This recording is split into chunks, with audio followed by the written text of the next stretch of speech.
Good people, what is going on? Another episode of the All Go Podcast. I'm your host, Desmond. Thank you for tuning in. Greatly appreciate it. Want to just talk about one team today, and that is my team, the Detroit Lions. They play the Baltimore Ravens on Monday Night Football, which would be next week because it's Wednesday. But they've got an opportunity to right the ship, if you will.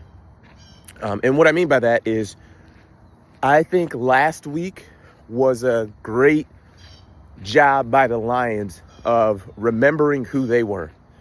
Remember the type of team that you are. Remember and don't forget the great talent that you have on that team. I know we lost our coordinators, but the guys and the talent that those coordinators were coaching up are still there on the team. So I think the Lions did a really good job of that. They lost to the Packers. The Packers, it's clear the Packers are I would say an elite team. I truly believe that. Now, elite teams don't go, there's a lot of teams that are elite that don't go 17-0, right? They could still lose some games. Even really good teams lose to bad teams sometimes. It's the NFL. Everybody gets paid to do this. But for the Lions, I think they can do something really big. If you can remember against truly mobile quarterbacks, the Lions historically just don't do well against them. We've played Lamar a couple times, lost every time. We've even played the Eagles before, as far as before Jalen was really Jalen and before they won their Super Bowl. Josh Allen, we played him somewhere around Thanksgiving last year. I can't remember when that was, or maybe it's 2 years ago. Even like Geno Smith, who I wouldn't consider as a mobile quarterback, but can move around a little bit. We had issues there with him in Seattle. I think we played them a couple years in a row.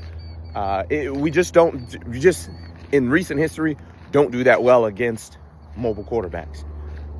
Additionally, I think it is pretty universal that the Baltimore Ravens are a top 5 team in the NFL.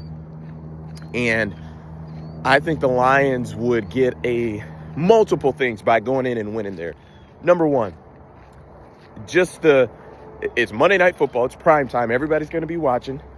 But what you would get is kind of the respect that I think we have lost a bit with Ben Johnson moving on as going to be the head coach and losing our coordinators. Because I think some people are of the thought, well, you're losing your coordinators. They won't be the same. They will struggle, so on and so forth. And regardless of if that's true or not, we will see as the season goes on. But I think with going to Baltimore, winning that game, we've got an opportunity to really put on notice that the Lions are for real. A road game is big. I know it's not as big as far as, it's an AFC opponent versus NFC. But I think it would build and increase the confidence that I think the Detroit Lions have. That was a big win against the Bears. I am not sure how good of a team the Bears are. It's looking like they're going to be pretty bad, but nonetheless, you throttled them. That's what you're supposed to do to bad teams. You're supposed to embarrass them. You're supposed to give them no hope. You're supposed to dominate them. I think about how the Lions beat the Titans last year. It was domination. That's what you're supposed to do to bad teams when you're a good team. So I think it'll give them a shot to build on, what they have done so far this year. And also too, being 2-1 is a lot better feeling than being 1-2. And like I said, it's just to be able to beat a high caliber team like the Ravens, I think would be big for the Lions. So we shall see how it goes. It was good to see Jared get back on track. It was good to see J-Mo hitting, deep passes, and really everybody got involved. So excited to see that. We're going to need Hutch to come up big and get some sacks. But yeah, we shall see. That is it for me. Appreciate it. Peace.